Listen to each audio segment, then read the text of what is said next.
Welcome, swellies! I'm going to be making Salade Olivye, which is a Russian potato salad essentially. It may sound French to you. If it does, that just means you're extra clever because it is French words thrown together. So Salade Olivye just means olive tree salad, which doesn't really make sense in French, but it makes sense in Russian, so they keep it around.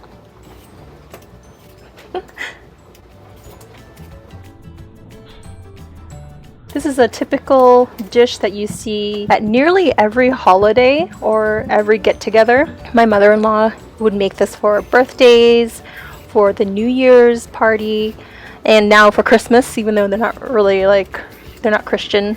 We don't celebrate it, but they still make it. I was just having some fun with different camera angles here, but there's quite a bit of prep work to these very ordinary vegetables like potatoes and peas and carrots, and you make something really spectacular with it. I mean, this is something I look forward to all the time. Before I taught myself how to make it, actually my mother-in-law got me a Russian cookbook for Christmas one year, and I mean, it's spectacular because the photos are really amazing, and I mean, I love her Russian salads. There's one beet salad that's called vinaigrette, which again is a French word. In French, vinaigrette is like the salad dressing, but in Russian, vinaigrette means a beet salad with potato and I think dill. No mayonnaise though.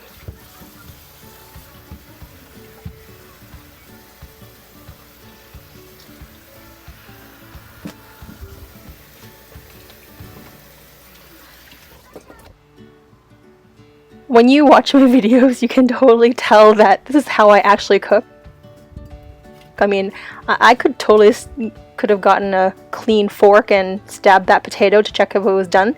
But no, I'm not going to make a fork dirty. I'm just going to use the knife that I already have on the counter and just stab it and kind of go from there to see if it's done or not. Oh, back to the holidays.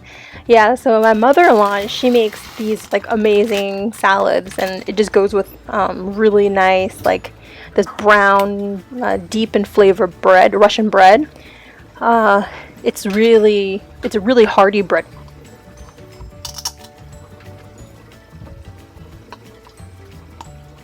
Oh. Mother. Yeah, it's really hearty bread. Or something. Oh shit. I got it all over the camera too.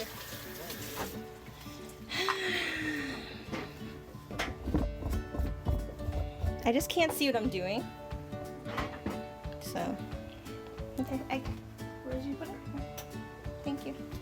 And my husband actually, if he hasn't had it in a while, he'll start craving it, and we'll have to go to an Armenian bakery in LA to find it, because Armenia and Russia, they have some sort of overlapping, I don't know, understanding in terms of culture and food. I don't really know the history behind it, but I just know that some Armenians speak Russian, and then there are some words, I think auntie, that Armenians use from Russian language.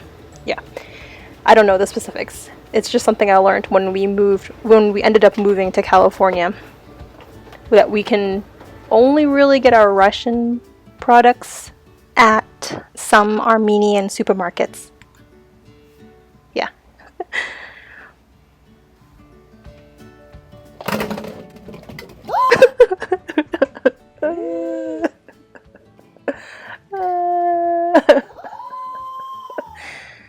Oh, no.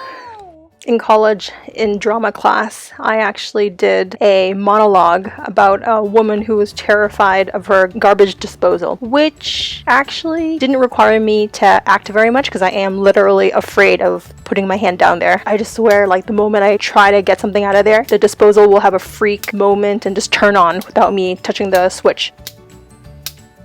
Once we moved out to California, obviously going back to see my in-laws for special occasions or holidays was really limited because we only flew out maybe once a year. So I really had to learn how to make this by myself if I really felt like having it.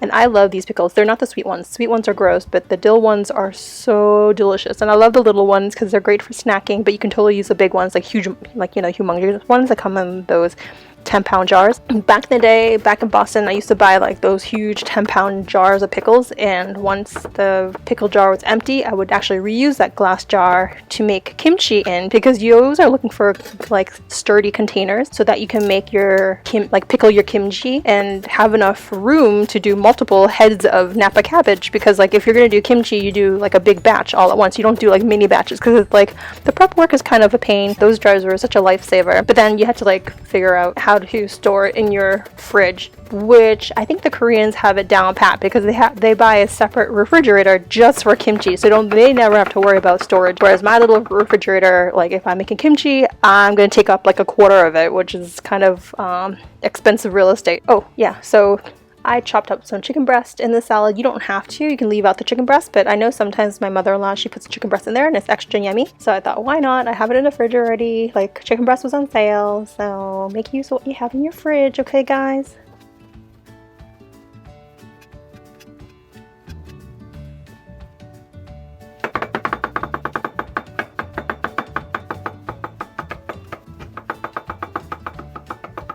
This always happens to me. I start off thinking like, oh, this bowl would be perfect. This will be the bowl that I'm gonna present my food in. It'll be amazing. Like when my friends come over and see how beautiful my presentation is. And then I realize it's way too small to actually, like, you need room to mix things, especially like the salad that has so many ingredients. It needs space to be like turned and turned. It's so delicious with dill though. Like, I know like a lot of Asian recipes never use dill, but I think dill is definitely like one of my top favorite herbs, and it's underutilized. Like, I think a lot of like Eastern European countries, they use dill in their like sauces and in their like proteins, and it's like so refreshing and yummy. It's like an interesting mix of like mint and cilantro and a little bit of parsley. It's very much its own flavor.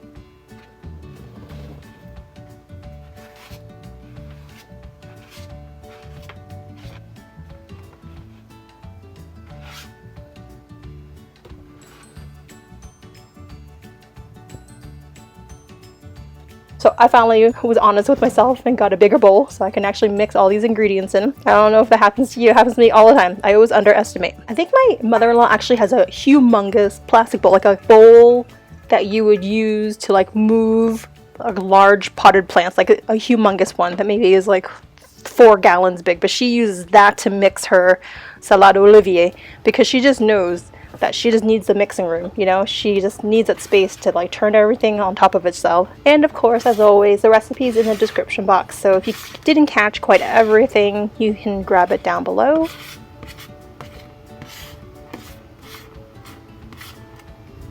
And I love using Hellmann's, which is called Best Foods mayonnaise out in the West Coast in California. It is the very best mayonnaise. It's just like creamy, has the perfect amount of tang, and they're not sponsoring me. I mean, I wish they would, because hello, that would be amazing. I use their mayonnaise so much. I always wait for it to go on sale, because it's like sometimes it's $6 a jar, so I'm like always waiting for that sale for when it hits like $2 for $5 or something. And then when it does, I stock up. Yeah, I know some people hate mayonnaise, but they really are missing out, because mayonnaise just makes everything like really creamy and delicious. I actually taught myself how to make mayonnaise. I know, like, from watching YouTube videos, you blend egg yolk with a little bit of mustard, like Dijon mustard and vinegar and salt and like a lot of oil. Like, surprisingly, like, well, it shouldn't be such a surprise, but it's like a lot of oil, like a couple of cups of oil to make mayonnaise. And yeah, I did it a few times, but you know, I just get kind of like lazy and just, yeah, I just prefer to buy it now, especially if I can find it on sale. It just saves me the trouble, because it's stable on the shelf until you open it, and once you open it, you just like, you know, transfer it into the fridge.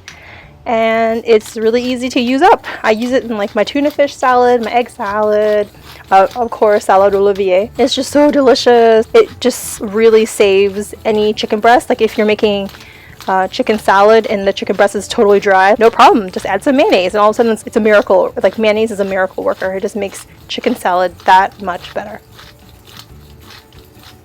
So here's my slightly sad attempt to mix it. It's slow going. You know, you gotta start gingerly. You don't want to just jump into it aggressively, because then you end up with a kitchen covered in salad and mayonnaise, which is not what you want.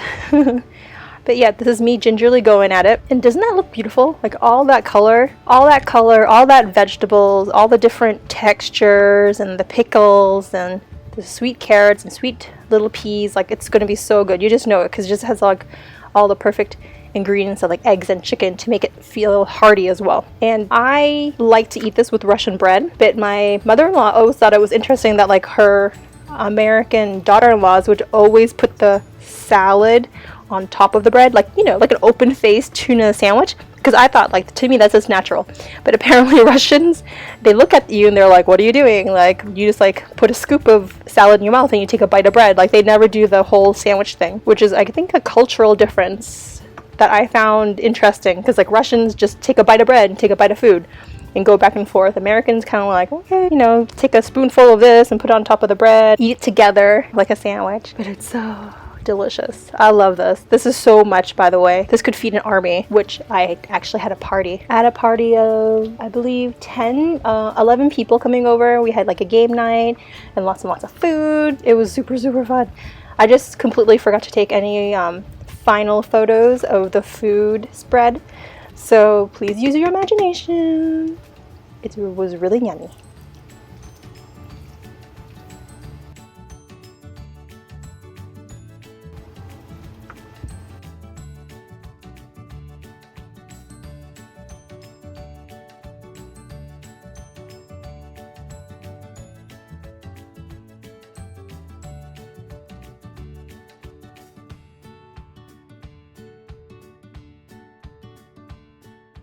Bye, guys.